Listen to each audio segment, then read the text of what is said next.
High, আমি সায়নী। তোমাদের সঙ্গে চলে এসেছি নতুন আরও একটি ব্লগ নিয়ে। তো আজ রবিবার, তোমাদের আজকে ছুটি ছাটা থাকলেও আমার কিন্তু ছুটি নেই। আমার থাকে নিজের ডান্স ক্লাস, তো সেই জন্য সকাল সকাল উঠে রান্নাবান্না সেরে ঘরের সমস্ত কাজ গুছিয়ে এখন রেডি সেডি হয়ে যাব ডান্স ক্লাসে। তো আমার ডান্স ক্লাস থাকে 12টা থেকে।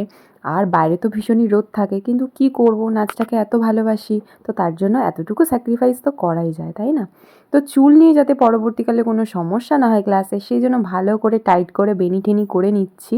আর একটু হালকা ফুলকা সেজে গুজে বেরিয়ে পড়লাম ক্লাসের উদ্দেশ্যে। আর এদিকে আমার অবস্থা দেখো, না না ডাকাত নয়, রোদ থেকে বাঁচার জন্য এইভাবে একটুখানি ওড়নাটা মাথায় পেঁচিয়ে নিয়েছি আর কি। আর এদিকে রাস্তায় দেখো কেউ নেই।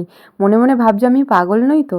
তারপরে মনে হলো না না, পাগল নয়, নিজের নাচটাকে একটু প্রায়োরিটি দেওয়ার জন্য একটুখানি তো কষ্ট করা যেতেই পারে। আমার ক্লাস শেষ হয়ে গেছে, এবার বাড়ি যাওয়ার উদ্দেশ্যে রওনা দিলাম। আর আমাকে দেখো আবার সেভাবে মাথায় ওড়না পেঁচিয়ে নিয়েছি। রাস্তায় দেখো লোকজন খুব কম, কারণ এত গরম বাইরে, এত রোদ যে বাইরে সেরকমভাবে লোকজন বেরোচ্ছে কিনা, খুব প্রয়োজন ছাড়া হয়তো কেউ বেরোচ্ছে না আর কি। আর এদিকে এত জল তেষ্টা পেয়েছিল, ভাবলাম জল খাই, তো জলের সাথে একটা লাস্সিও কিনে নিয়েছি। আর এদিকে দেখো একটু মিষ্টি খেতে ইচ্ছা করছিল, তাই মিষ্টি আর আইসক্রিম কিনে এবার চলে যাচ্ছি বাড়ি। বাড়ি গিয়ে এগুলো খাওয়া হবে। তো যাই হোক, আজকে যেহেতু রবিবারের একটু স্পেশাল কিছু মেনু তো দরকার। তো এখানে দেখো উচ্ছে কুমড়ো আলু একটা ভাজা, আর এদিকে হচ্ছে লাল লাল মাংস কষা, এদিকে রয়েছে স্যালাড, আর তার সাথে মিষ্টি। খাওয়া দাওয়া কমপ্লিট করে হালকা একটু রেস্ট নিয়ে চলে এলাম রেডি হতে, কারণ একটু বেরোনোর আছে। এখন প্রায় ওই 5টা 5:30 মতন বাজে, তো রেডি শেডি হয়ে বেরোবো। আর এদিকে দেখো এই মিনির মা কোথায় গেছে, ও খুঁজেই পাচ্ছে না। মাকে ডাকছে, কিন্তু মা তো আর ঘরে নেই। দেখো মুখটা কি মিষ্টি, তাই না?